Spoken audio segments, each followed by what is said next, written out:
Hello, everyone. Welcome to the podcast Real Talk with Sudhanya, and I'm your host, Sudhanya. Do you believe in intuitions, especially for your business decisions? If not, today's guest will enlighten you and maybe convince you too. Her name is Nicoline Hausinga. She's a certified intuitive business mentor, a human design coach, speaker, and author of the book series Flick the Switch. As the connector of dots, she helps entrepreneurs to get clarity on their zone of genius, identify what holds them back, and how they turn this around in order to attract their dream clients. So they will transform from the best kept secrets into absolute authorities in their fields. With more than 12 years of experience, creative mind, and strong intuition, she always has an answer to any question that business owners may have. Nicoline loves reading, cold water swimming in the North Sea, and has James Bond as her guilty pleasure. Apart from her mother tongue Dutch, Nicoline is fluent in English, German, and French, and currently adding Spanish to the list of languages. I had so much fun speaking to her, and I hope you enjoyed this episode too. Having worked with you, I think 2 to 3 years? It's been more than 2 years. More than 2 years. Yeah, 2.5 actually. Yeah. Like, what a pleasure. Yeah. Likewise. And I have also seen you changing a lot. Yeah. A lot. So I wanted to actually start with that. Like, you are an excellent coach and you help entrepreneurs to be by themselves like you helped me 2.5 years back. But the style of operating that time, I loved it. But I'm loving it even more how you have evolved. Thank you. It was as if that's what I needed then. And this is what I want to see more of you now. Just for giving more of explanation to the audience. We had really great connect right from the beginning. Yeah, absolutely. Although the style was very not very masculine. We had deep talks, but still at the intellectual level. And I love it. I can also resonate myself with that. But from there, I see an intuitive coach, somebody who has the same purpose, who helps entrepreneurs coach them, but with a very intuitive, human design led way. Yeah, true. Yeah. I really made it a change. I made a change in the past 2.5 years. Yeah. And like you said, the purpose hasn't changed, but the way to get there has definitely changed, and it has deepened, and it has, I don't know, another few levels to it, I think.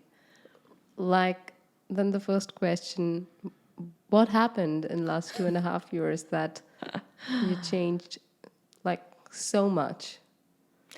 Well, first of all, COVID happened. Yes. Like we all know. But for me, that was really a big change, because I couldn't be around people as much as I loved to. So we all were kind of convicted to our own offices at home and working online. And of course, I had worked online for such a long time already. So that really didn't change. But the whole idea of not being able to see other people, that really got into me, and it really got into my brain and in my heart. Oh my God, I cannot be around people. And that really got me into, I think, an introspective mode. And on top of that, we moved home. So we renovated an old house, a 1959 house.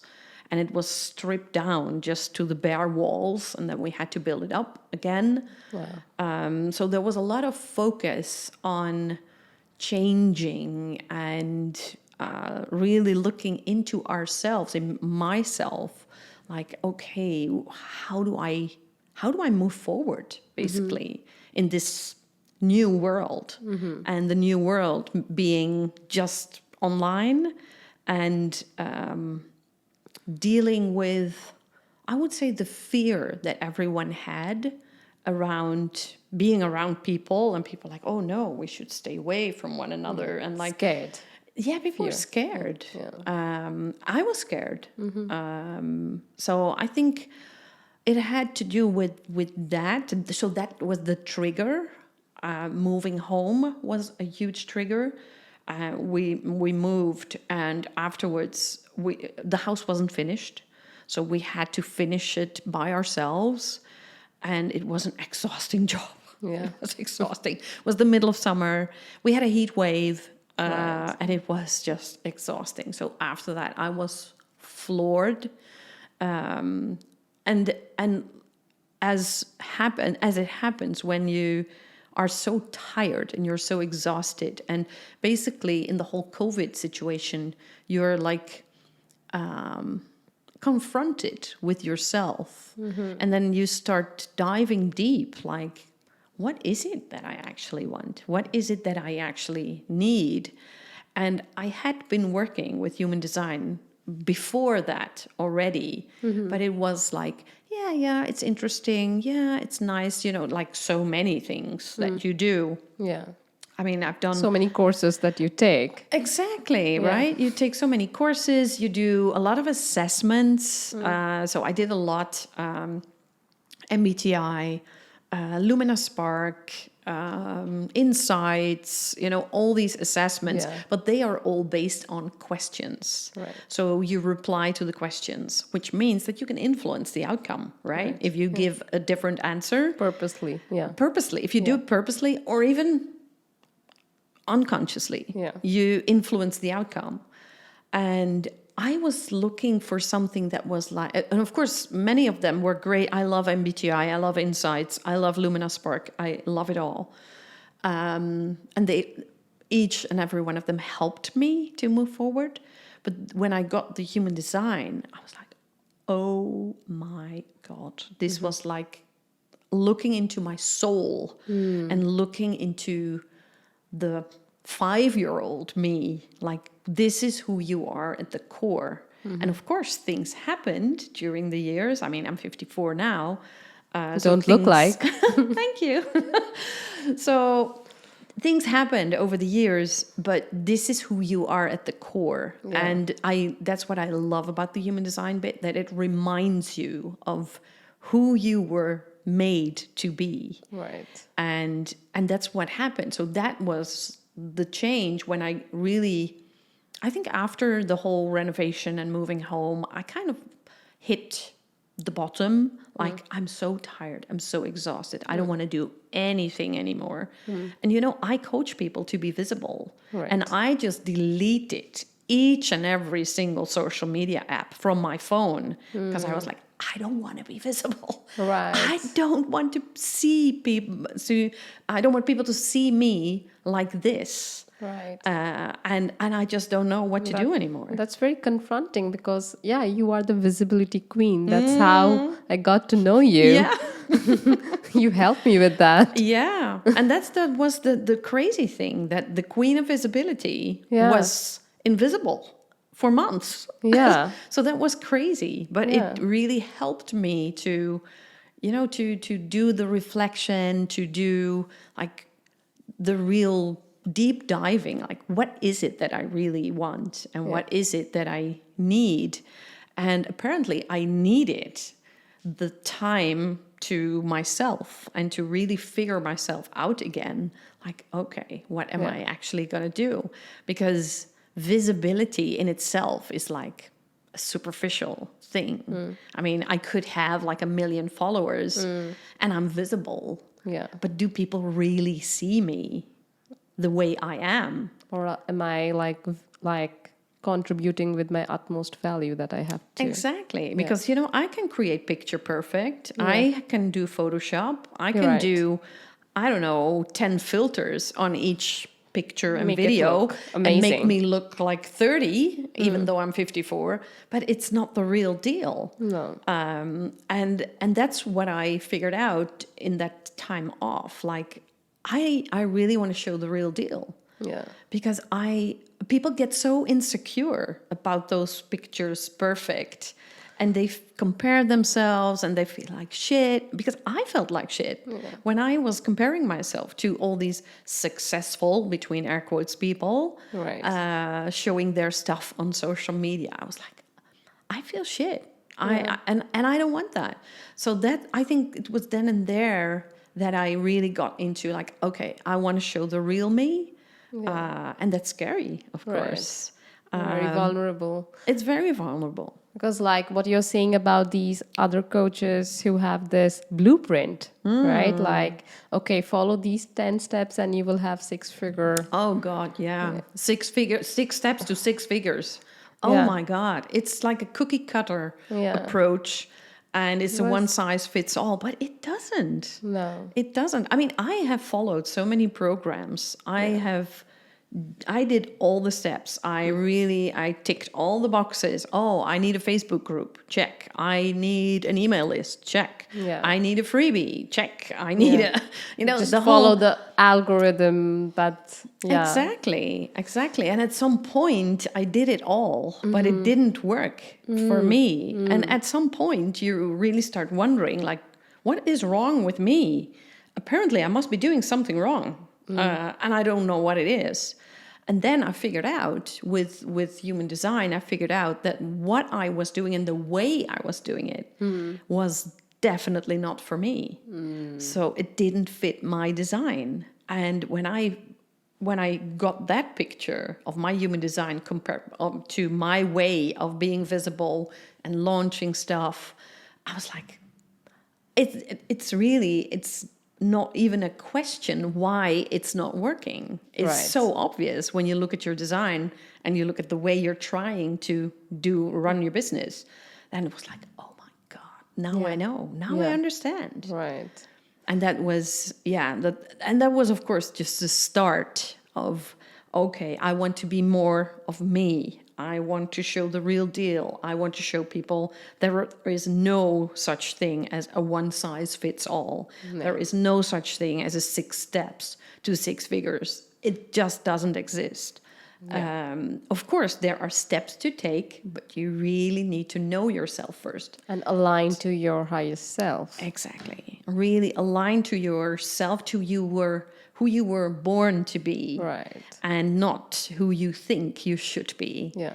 And that's what human design does for me, that it really gets you back to the core, and it gives you like a user manual of you. Like, okay, this is how you're wired. This is how you take decisions.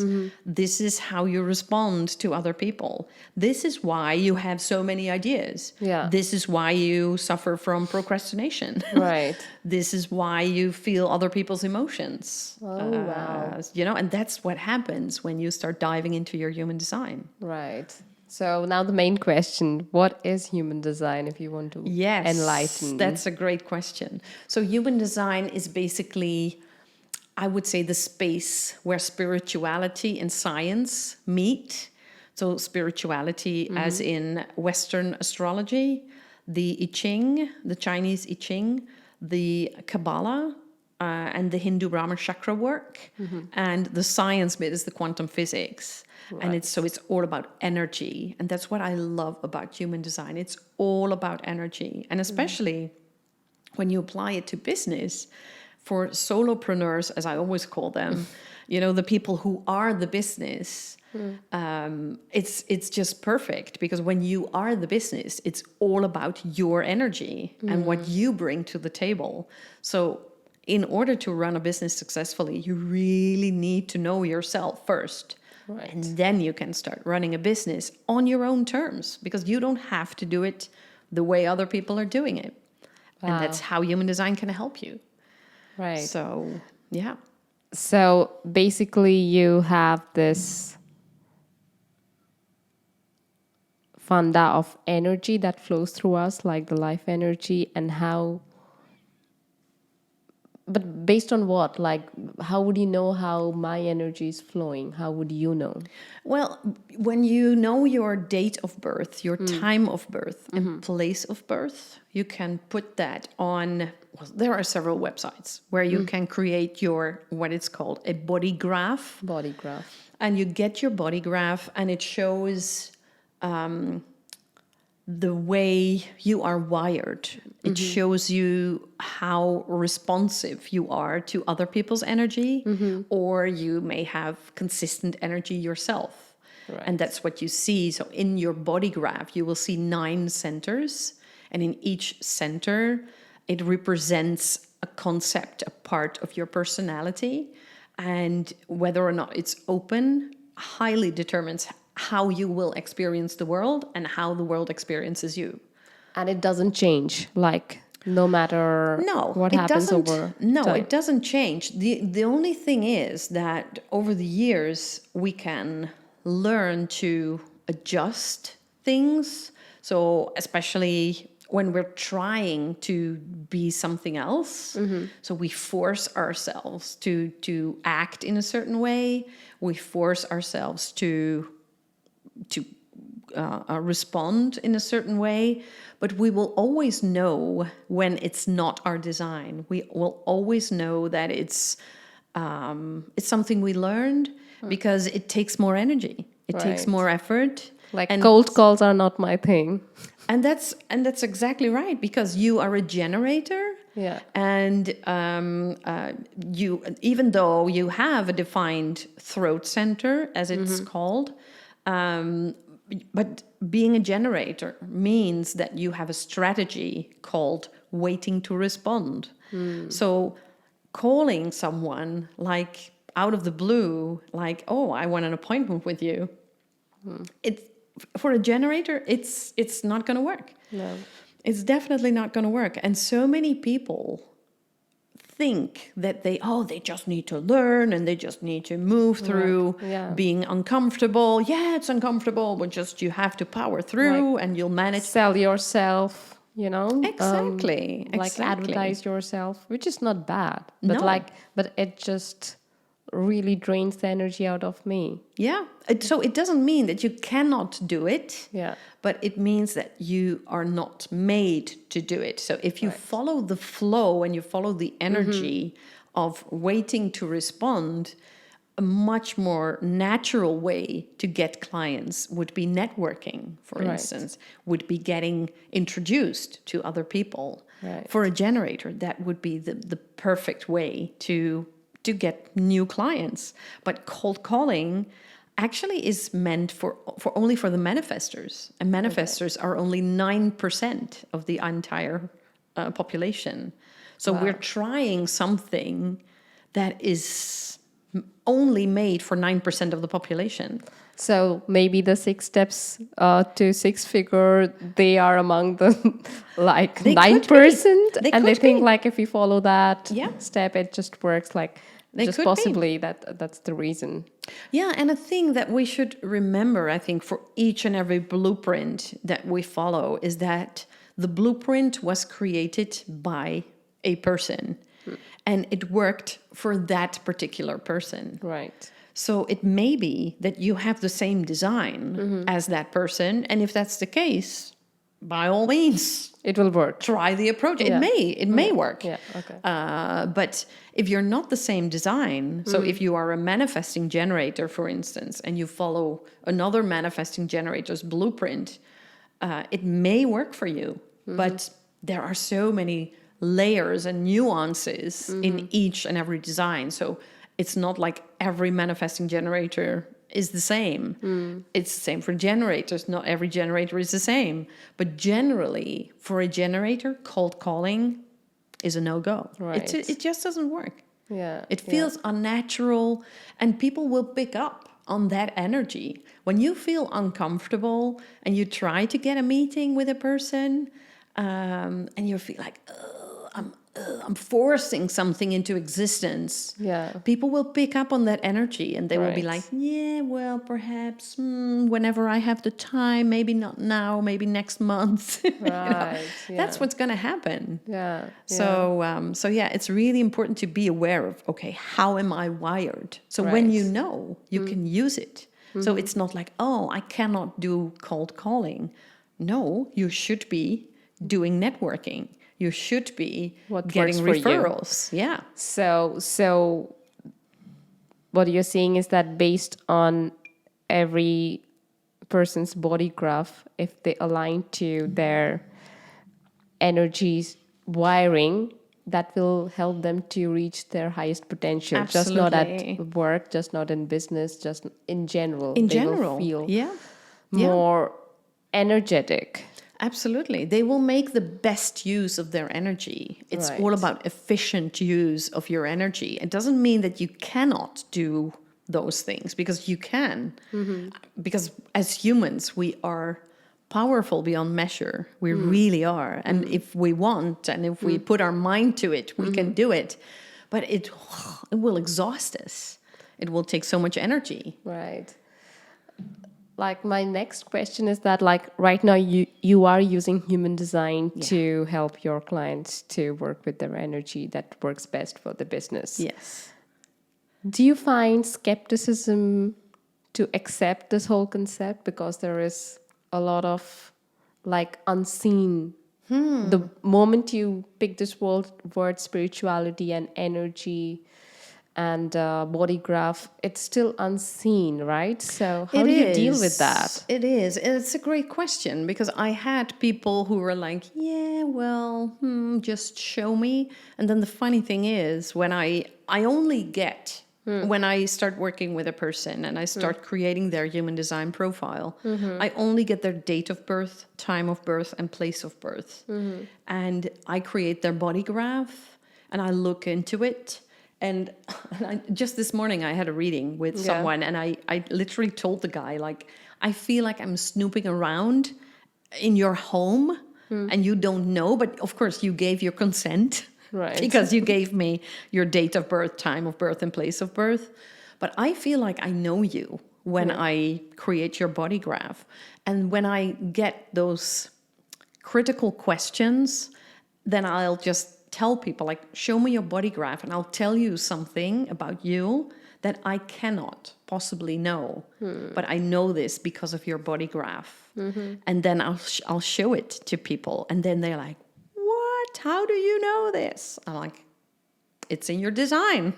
Wow. And that's what happens. And so it's just showing them. Yeah. And the people who are still like skeptical and they are not open to it, that's fine. Yeah. That's fine. You know, you can't please them all. And I'm really happy that it gets more and more into the world, more into Right. publicity, more people are talking about it. And they see the potential There's of it. a lot more acceptance about it. I think so, yeah. Both in Eastern and Western worlds also, that because I think this is the first time in the history that we are bringing both the worlds together to work for us. Yeah, absolutely. Yeah, Yeah, but just- you know, I yeah. remember, I mean, I'm 54. I remember when people started talking about acupuncture for the first time.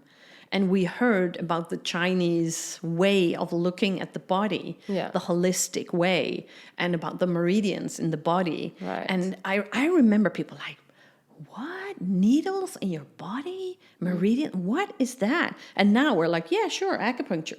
Yeah, it's so much accepted Yeah. and like Yeah. meditation, like all these things are so much Yeah. accepted. So it's, I think so many things have changed over the years, and I love that. So I think within 5 or 10 years, basically everyone will know about human design and like, oh yeah, that's great. Yeah, sure. Oh, so you're a generator. Oh, great. Hi, I'm a manifestor. Yeah. So people will know that language. So do you think like just taking it to a more collective and a bigger view, like right now in the world after post-COVID and also during COVID, there was a lot of fear and there's a lot of change happening in the world. Just like you changed so much. Yeah. People are changing. There has been this great resignation. There has been so many people who are moving towards like, you know, I would say, not so popular jobs, or even trying to find their calling, or just be more restful, mindful about what they are doing. Yeah. Has been a shift. Yeah. I'm not saying everybody's doing that, but No, still. many have been doing that. And I think we were all put to a stop, to a halt. And we all were at home and thinking like, okay, what do I really want to do? Instead of, rushing through life, Yeah. going from party to party, going from work day to work day. It was like, okay, now I'm at home. Okay, I'm with my partner. I'm with my family. And you start reflecting automatically. And I think many people started doing that. And of course, when normally you go to parties like every weekend, and now we couldn't. We couldn't go to any parties. And then you're at home like, do I really miss this party? No. I don't think so. And then you really start thinking like, oh my goodness, I've spent so much time basically pleasing others or thinking that I should be doing this. Right. And then you really start making, I think, better decisions, smarter decisions. That are much more aligned with what you really want in life. Right. So in that sense, I think COVID was a blessing. Indeed. Yeah. Although there is another part of the crowd who also are facing even still a lot of anxiety, stress around this unknown. Absolutely. Around this uncertainty where we are, where the future holds. Yeah. Burnouts are also in rise. What do you think? Do you think that if you are more and more working against your energy wiring, these things happen? Oh, that's an interesting question. But I think that is the case. That when we don't live according to our design, I think we force ourselves into acting in a certain way, behaving in a certain way, responding in a certain way.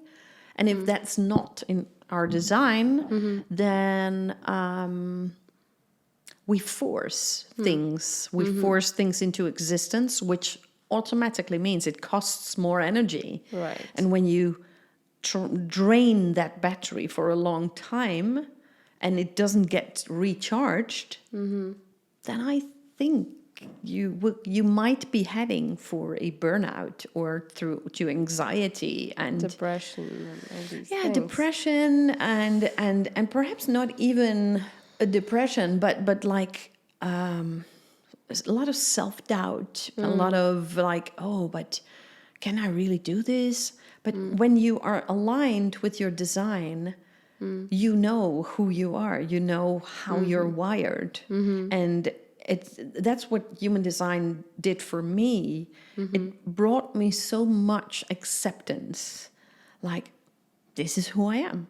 This is the way I'm wired. Yeah. And I tried so hard to be something else, like, with the cold calling, and I was forcing myself, like, I need to launch and I really need to run group programs, huge group programs, because I need an audience. I need, all the things that we see and hear in the online world. And I was like, no, I don't like big groups. No. It's not in my design to be around big groups, because I have so many open centers in my body graph, which means I'm very sensitive to other people's energy. And when I'm around a lot of people, I get exhausted. Yeah. And I cannot manage that. So I like my groups to be intimate. I really like to know people. I really want to know what's happening in your life. What keeps you up at night? I really want to know you as a person. And of course, I want to know about your business, but I want to know you as a person. Right. And that's not impossible if you work like with 200 or 300 people in a group. Right. Well, I want to take just not from last 2.5 years, maybe let's go a few years back also, because I know your story, and especially because I have read your book. Yeah. The series, Flick the Bucket Switch. And in this one, The Courage, you also told about your background. You have so many personal anecdotes with nuggets of wisdom, which I loved. But what I love about these, your book, are your personal anecdotes. And I also got to know that you had a corporate job Yeah. right back. And also, like, you shared also some of your relationship challenges, your perfectionism, and how you started embracing yourself. So Yes. I would say it's not like just 2.5 years back you started No, knowing no. really yourself. You have always been in that journey and always in Yes. that quest Yes. of finding yourself. Yeah, absolutely. Absolutely. Yeah. I've always loved that. And it started, and that's not even in the book. It started when I was really young. I loved doing those personality quizzes. Okay. What kind of person are you? Yeah. And I was like, oh, I'm going to do that one. And then it always gave me an insight, like, oh, but you're a type X person, or you love this, or you do that. And like, yeah, I love it. Yeah. So I've always been on that quest to get to know myself, basically. Right. Because for I would say for a very, very long time, I didn't feel like I fit in. I was like, I don't know. I know I'm here. I'm the youngest of four, but I don't know. I don't fit in. And I tried. I really tried to fit in. I really worked hard to fit in. Yeah. But at some point, I just realized, like, maybe I'm not meant to fit in. Yeah. Maybe I am meant to do something else and to follow another path and to show other people that another path is possible. Right. But that feels scary, of course, and that feels very uncomfortable. And it starts with a kind of lonely feeling of, okay, I don't fit in. And then I used to have a friend, and she used to tell me, like, oh, you shouldn't think so much.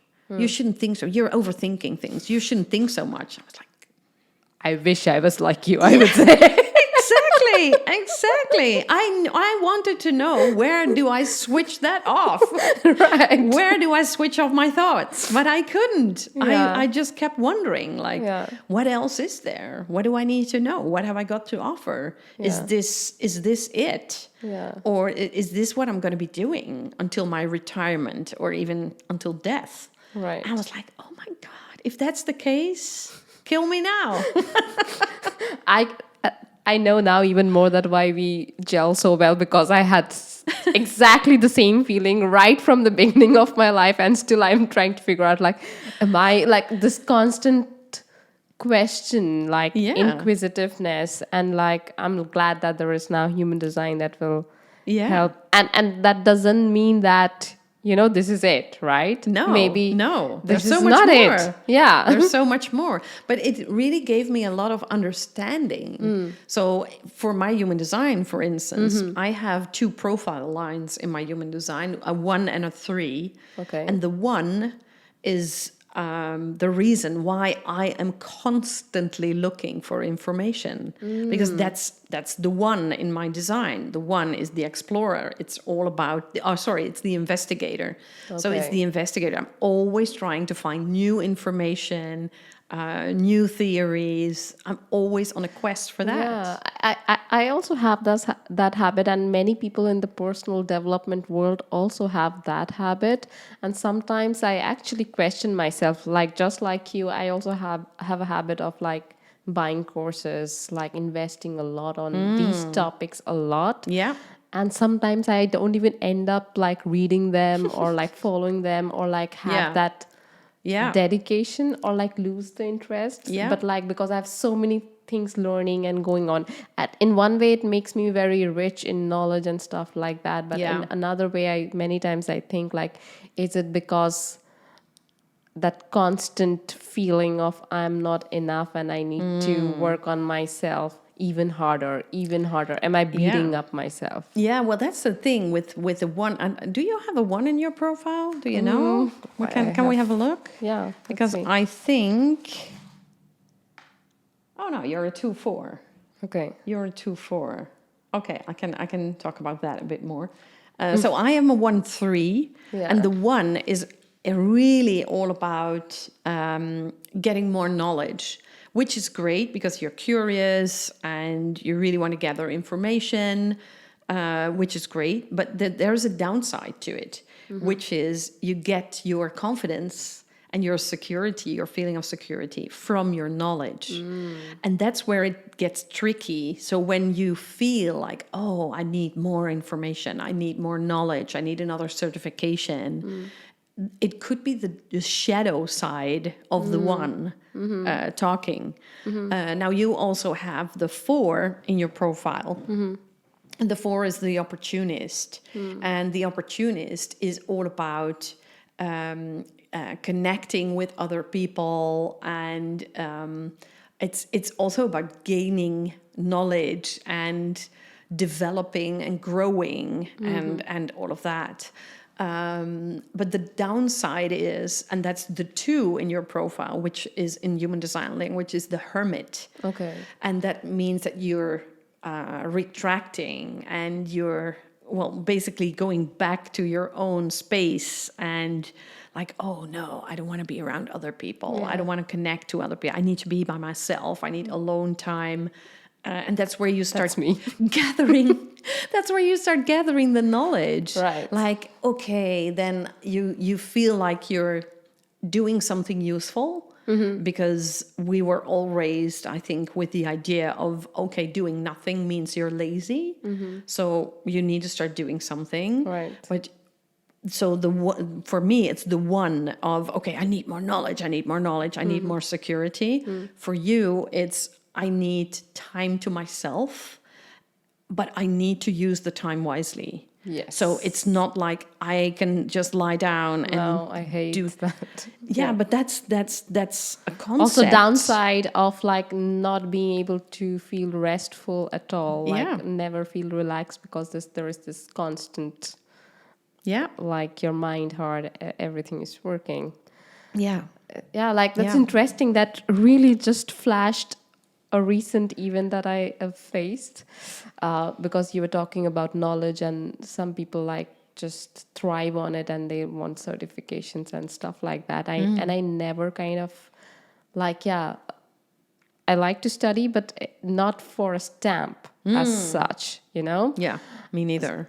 And recently I was like having this discussion at this networking event, and this person asked me, like I was sharing in this group that like, hey, I give workshops, I teach data, and I have 15 years of experience. So that kind of is like a stamp. Yeah. And I was sharing to this person that, hey, I give also workshops on emotional intelligence. Yeah. And this person immediately asked me like, so what kind of certifications do you have? And I was like, I survived life without being resentful for certain big tragedies, which you don't even have the guts to hear. Yeah. I did not say that, by the way, but I was saying, I was like thinking this in my mind.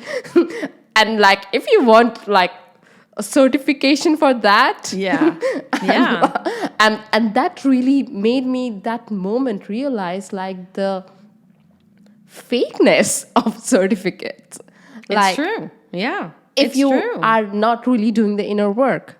Exactly. Oh God, I love it that you say this, because there are so many coaches and therapists and all of them out there, of course, who have a certain certification and they worked really hard to get it.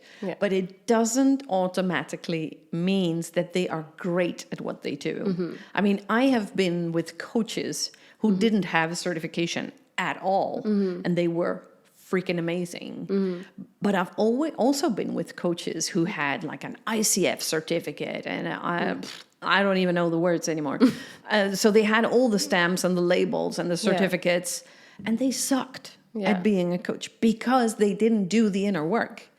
And so, you know, it's of course, it's an indication, but it's not I'm a not guarantee. saying I'm not saying that it's not valuable, but like it's just not the exterior that matters. Exactly. Right? Like when you meet a coach, I also know that like I when I meet people, also I constantly like have this feeling like, okay, you're telling you're certified, but based on the kind of question you're asking, you just have value for that outside thing, and that doesn't make me trust you enough. Exactly. You know, some people are really good at fitting into the system of learning. So they have ticked all the boxes of learning. So they created a paper, they did their research, they did all of it. But it's just to tick the boxes. Right. And it's not to really live through the whole experience and dealing with it. Yeah,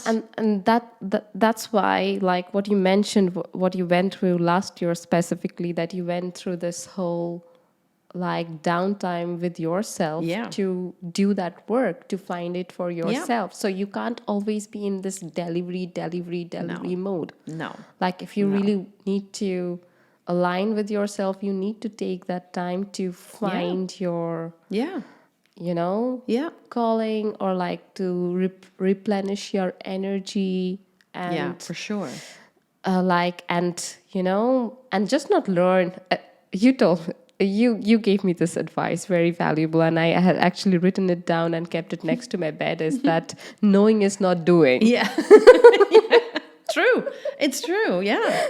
Yeah, it's true. I mean, I know this, and I haven't always done the things that I know. Yeah. So knowing isn't doing, for sure. It's absolutely the case. And that's for any coach. You may know all the theories, you may know all the good stuff, but actually doing it, living it, experiencing it, feeling how incredibly painful it can be when you're, I don't know, depressed or anxious, or when you feel like, where am I even going in this world? Why am I even here? And I know these are very big questions, and human design may not have the answers for those, even though some of the questions will be answered. Right. But it's really important that we address them, and like for me it really helped. You gave me as a gift, but like I was like so thankful. Even I was reading it today.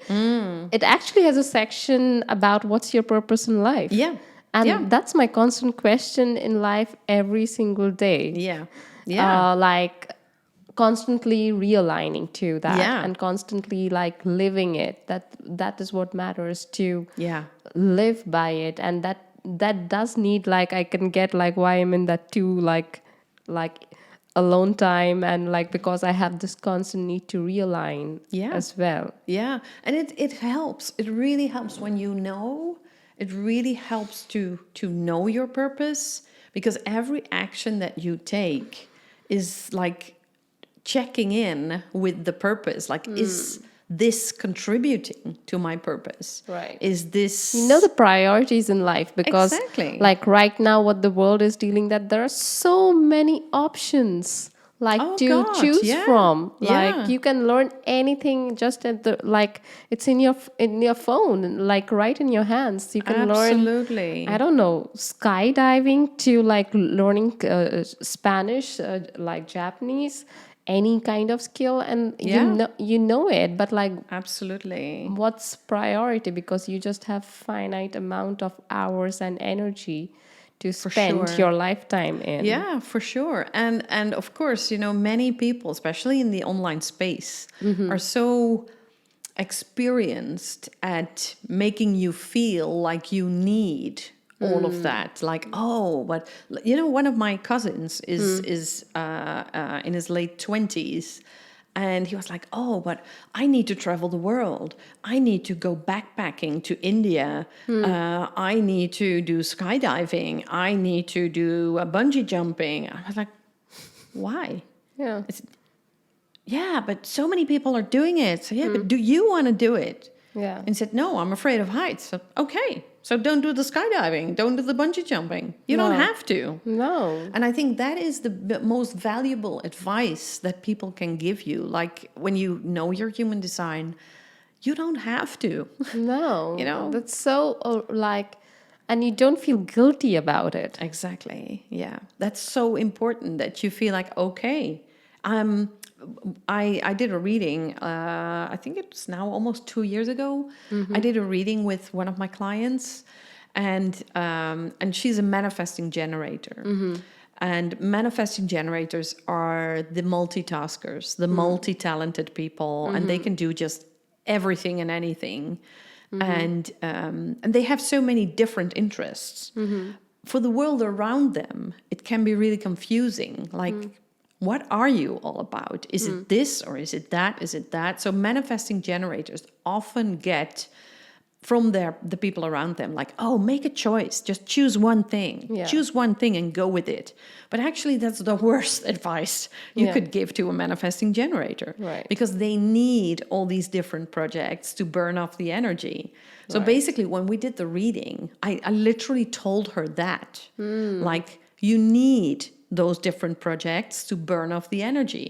And it means that these projects don't even need to be finished. They don't need to turn into a business. You don't need to show it to the outside world.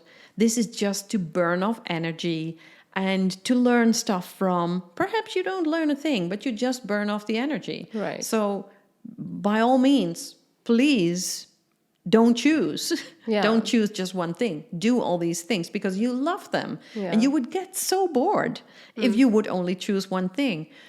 And I told her that, and she started to cry. And she said, all my life, I heard you should choose one thing. You should choose one thing. Why are you doing all these things? You're all over the place. Right. You should need to choose. You need to choose. And Yeah. she said, basically what you just did, you gave me permission to be me. Right. And I was like, wow, this is really powerful stuff. Yeah. And I don't even realize when I talk about this Right.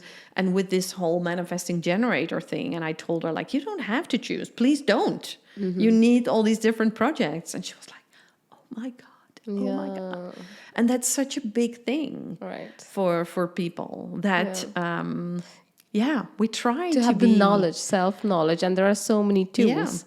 And this is one of the tools. So if we're talking about multi-talents, I want to switch to another talent of yours. which is And you are also an intuitive coach. yes, the intuition bit. Yeah, Yes. and that's Tell me more another- about that. You know, that's a thing I always had as a child. I always had it, and I didn't know at the time because I thought anyone could do that. So I just knew things. I just knew things that I couldn't possibly know. And for some people, it was scary. Like, how do you know? How do Especially you in the Western world, I can imagine, Yes. because which is a very skeptic and logic and structured, if you say these kind Yeah. of things. Yeah, absolutely. Yeah. And yeah, so I basically had it all my life, but at some point you kind of unlearn to listen to it, because that's the thing with your intuition. It whispers. It doesn't talk that loud. It kind of whispers to you. So I kind of unlearned to listen to it, but then at some point especially in business, when I work with people, I feel like, okay, I just know what is holding you back. And sometimes it's so, I would say, weird in a good way, that I'm like, no, I could never say that. I could never say that to a person because it's too wild. It's too unlogical, basically. Yeah. So I didn't use it. But I always had those thoughts and ideas when I was talking to someone. I Right. just knew things. Yeah. And I didn't tell them until at some point, and that was last year, when I did a course with William Whitecloud that was all about intuition. And for some reason, it spoke to me. So imagine me being on a journey of, okay, I want to be the real me. I want to be showing the real me.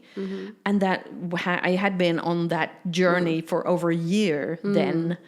And like, okay, so after COVID, well, not after COVID, during COVID, I took the decision, okay, I really want to show the real deal. And then the whole intuition bit came. And I thought, okay, I'm going to do that course. So I did the course, and there was a lot of focus on using your intuition, trusting your intuition, going with it, not trusting it, but going with it. Right. Whatever image you get, just go with it and keep talking. And I started doing readings with people during the course, because that's how the course is built. And everyone was like, yeah, this is spot on. Oh my goodness, how do you know? I'm like, I don't know. I just know. Yeah. So I started doing that. And then I was like, that's interesting. Yeah. What if I start doing that with other people as well, people who are not in the course? So I started doing that, and I just tested it with so many people. Like, I'm going to give you a free reading if you can give me a testimonial. And with every single reading, people were like, oh my God, how Yeah. do you know? How do you know? And what is reading? Like, just to understand. Yeah, that's a good question. So basically what we do is that we go on Zoom. We don't even have to be in the room. Right. Just be on Zoom, and all you need to do is, as the person who gets read, is that you open up. Yeah. And that you allow me to listen and to read you. And then I just start talking and start talking about the images that I get and So it's the visual ideas. for you. It's visual, it's words, it's usually it's visual. I usually get a picture. So I remember a picture of one of the people that I read. I saw her on a sailing ship and holding the rudder. And I could just constantly see her doing that. So I was talking about that. And then she said, because normally I just tell people, okay, I'm going to talk for, I don't know how long it takes. But at some point I'll stop because there's no new information coming up. And then we talk about, like, okay, how did it resonate with you? What stood out? What doesn't resonate? And then she started talking about the ship and the rudder. And she was like, oh my God, I want to be sailing around the world. Wow. Literally, I really want to be sailing around the world. And I'm really in a huge doubt whether or not I should be doing this. Yeah. I was like, I keep seeing that ship, you holding the rudder. I just keep seeing it. So it's just, I pick up, and that's energy. I know it's energy. I just pick up on people's energy. Okay. And that's my thing. So I add the intuition bit to the human design. Wow. And then you really, I think it's a powerful combination. So would you like to read me now, if I give you the permission? Yeah, of course. Go ahead. Let's do it. Go ahead. Let's do it. Is there anything you want me to focus on? The word real. Okay, so the first thing that comes to me is that you want to do things right. You really, with this podcast, you really want to do things right, and you want it to be successful. You want it to resonate with people. So I know you're putting a lot of effort in it, and I can feel and I can sense that there is a lot of effort in being real. Yeah.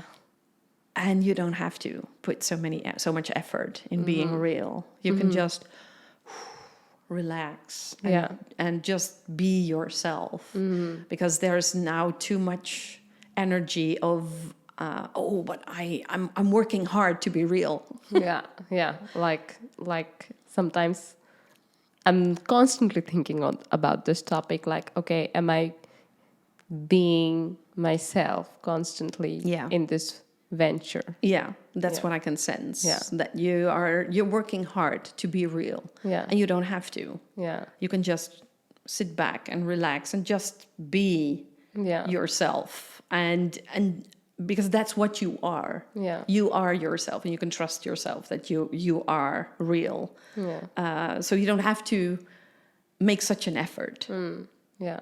I'm worried about it sometimes. Like right now, I am not thinking at all. Okay, great. I'm great. like not worried. But like when I'm not doing this, I'm like worried that am I being authentic enough? Yeah. Am I showing myself enough? And like it's a worry. Yeah, and I can sense that you really want to be walking your talk. Yes. Like I want to be the living example of being real. That's true. Yeah. Yeah. So I want to walk and then talk. Yeah. That's my thing somehow, and that puts me always in this slow pace. I know it works against me, but I'm like, okay, I'm going to first live and then talk about it. That's my thing. I think there is a lot could be gained by accepting that by just walking, you're fine. Yeah. You're fine. You don't have to try so hard. You just be who you are. You just talk whatever you want to talk. And then it's like, it takes a lot of pressure off you because you really set a high standard for yourself. And of course, it's makes sense because you put a lot of effort in this podcast. You want it to be successful. But the question is, when is it successful for you? Right. Yeah. And I think that's the biggest question. Like, accept that just putting it out there is a success in itself. Yeah. And it doesn't need and of course it's welcome. I mean, you could have like 10,000 downloads. That would be great. Yeah. Or I don't know, 2 million. Yeah. That would be great. I want it. But but that's not a standard for success. No. So Indeed, but I'm also indeed thinking on both the levels, like how it is material success. Yeah. But for me, even much more important is that, am I walking the talk? That's something that really, was like making me scared with thinking about this whole project itself. Yeah.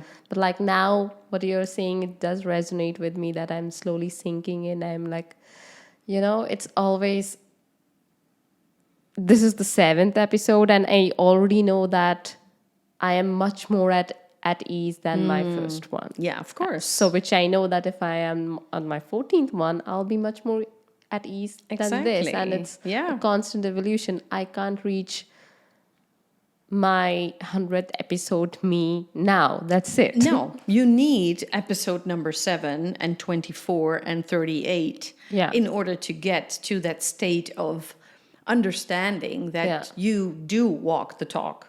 Right. And you don't have to work that hard, but you need that experience first. Yeah. I don't know. You know Marie Forleo? No. You know her? She's an American online marketing teacher, I would say, and she is like very, very experienced now, and she runs a program every year, and it's I don't know $2,500 every time she runs it. She's really successful there now, and she has those beautifully edited videos with beautiful backgrounds and, a perfect living room and beautiful fresh flowers, and it all looks so perfect. Her hair is amazing, and she looks just perfect. But when you watch her first videos, it sucked. It was really bad. Yeah. But the thing is, over time and by doing it, you grow into like, okay, I know what I'm doing. I am walking the talk. But I need all these experiences first in order to get to that place. Yeah. So you have to be in the now, and this is the most real me I can offer to you. Exactly. This is the best real you can do.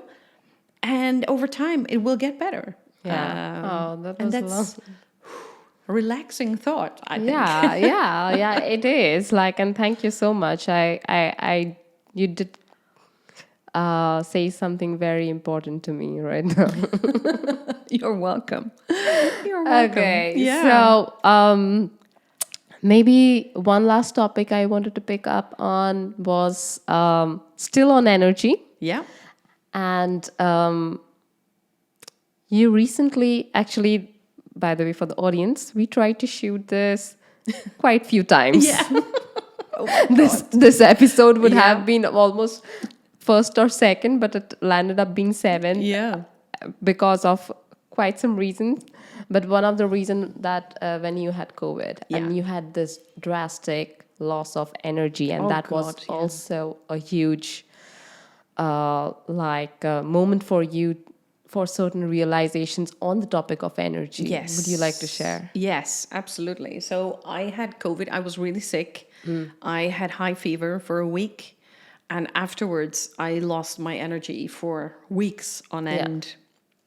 And you know this because we know one another quite well. My energy is my trademark. Yes. People always tell me like, oh, I love your energy. Oh, I love your energy. Yeah. You're so energetic. I always get that remark. But after COVID, I didn't have that energy. So I was missing that one particular piece of me that is so significant for me and my personality. And I was like, who is this woman? I don't even know her. It's and I don't heartbreaking. like her. Yeah. It's heartbreaking. It is. Yeah. It is. And it was worrying as Yeah. well. Like, Yeah. am I ever going to get the energy back? Yeah. Will I be my old self again? And of course, when you hear all those horror stories, thanks to the media, like, people with long COVID and all of that, I was like, oh my God. So what you were going through is lack of physical energy as well as mental. Yeah, physical energy, mental energy. So the physical energy was like, I was panting when I was walking just one staircase. I was like, it was awful. I was like, who is this woman?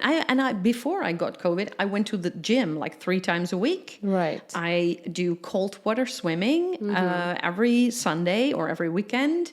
And I was like, what is happening? What's going on with me? So again, I put a stop to a lot of things.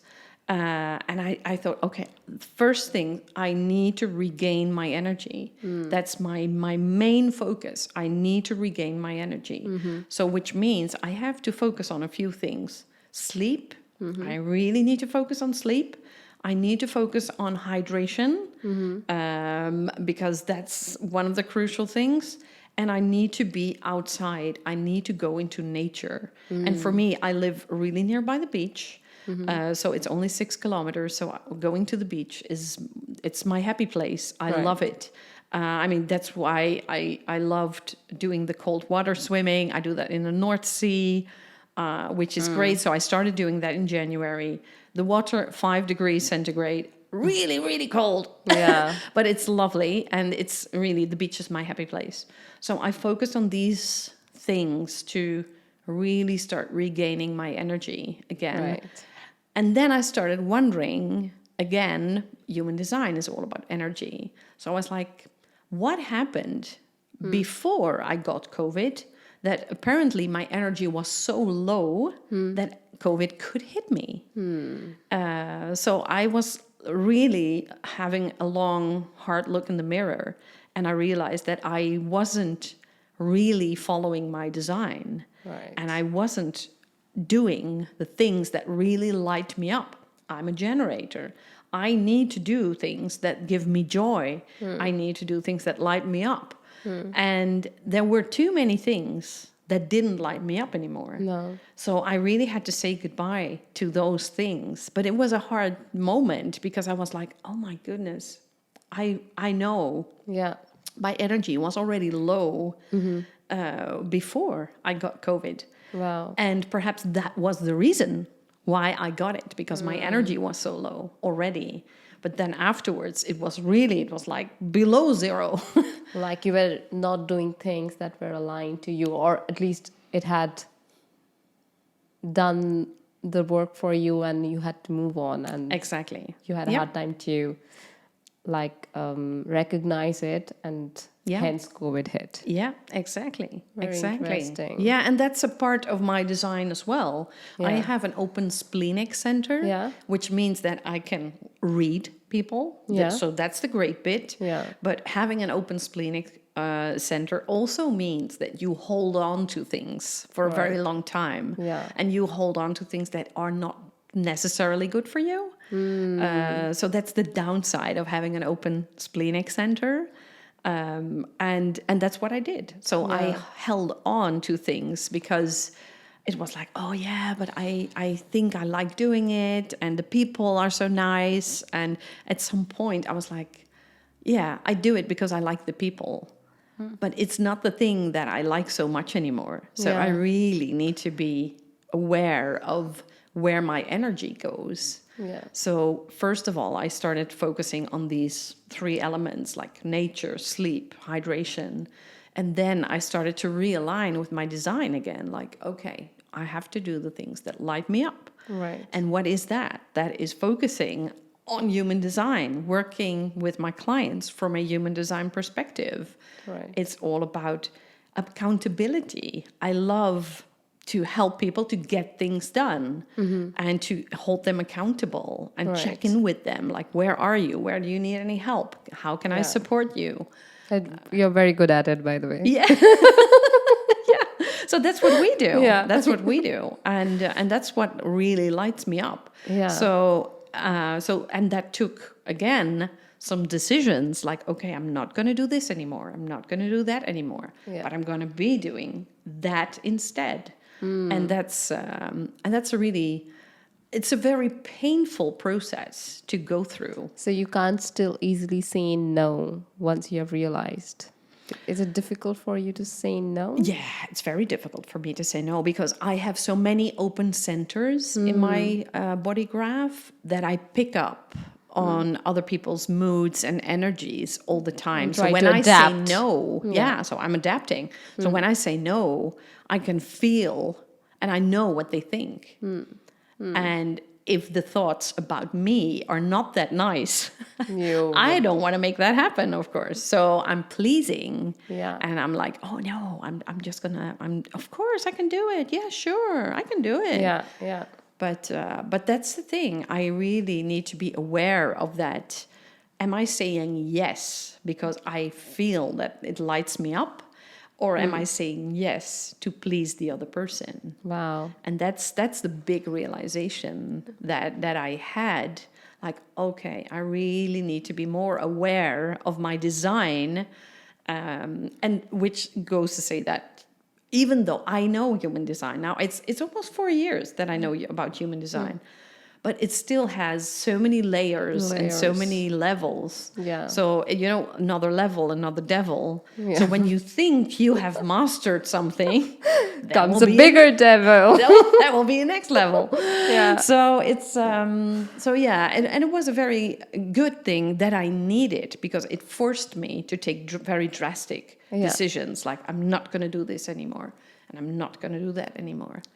And so it really, do you think you are now prepped that next time something like this won't happen? I wouldn't get into such an energy crisis.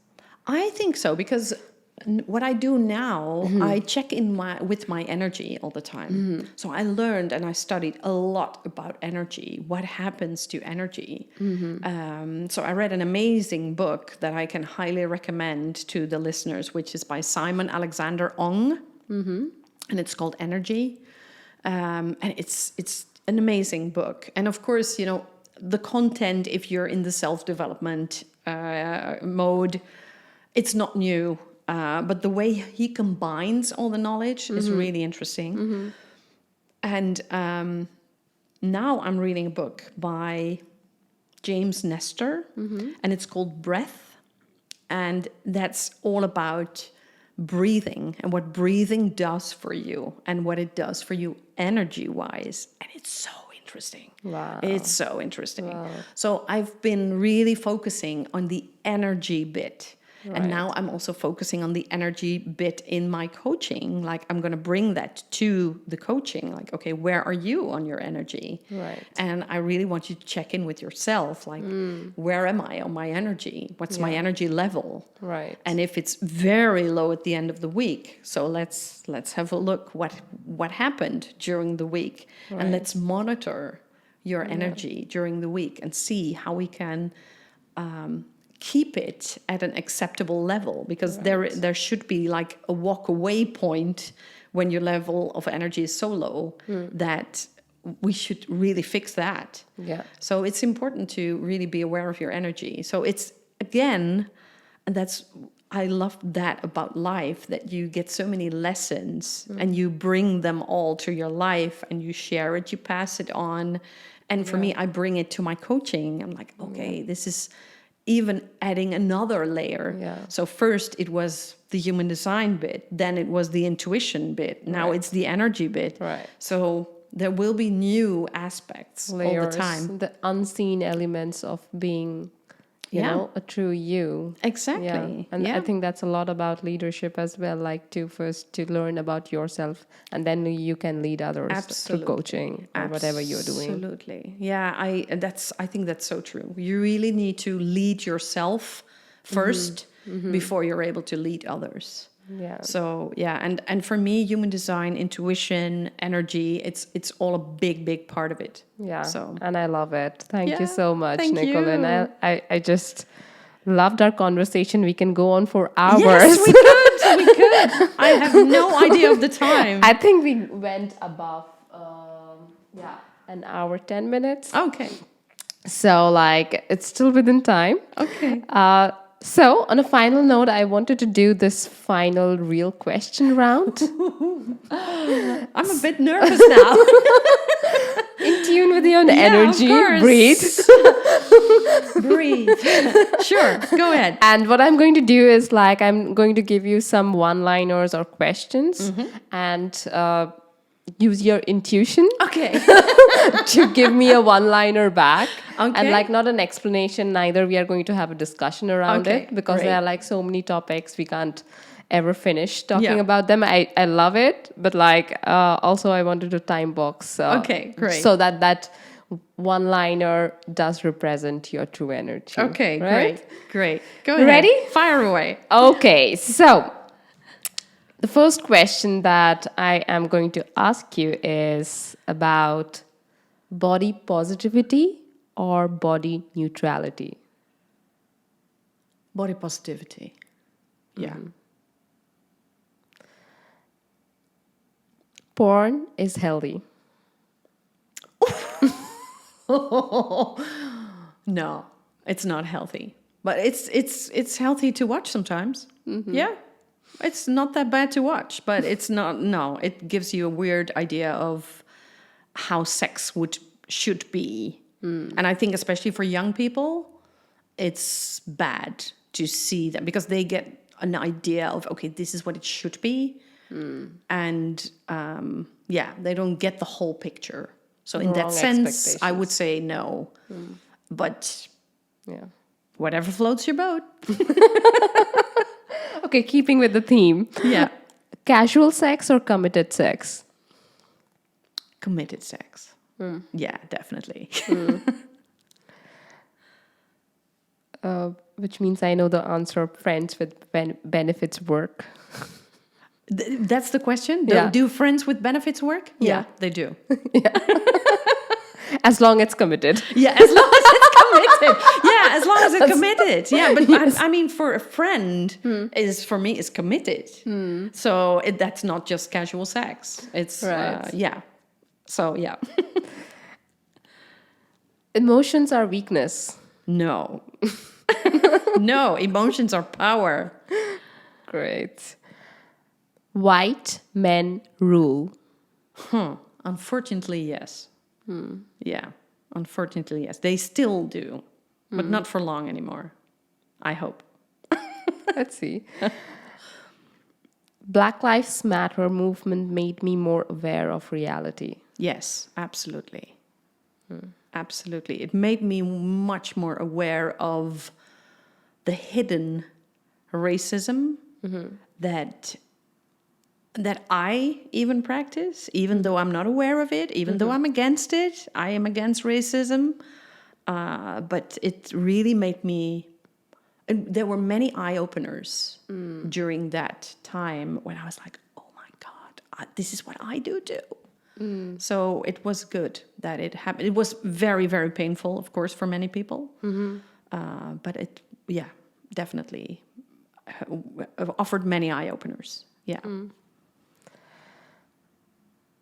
Mothers are undervalued.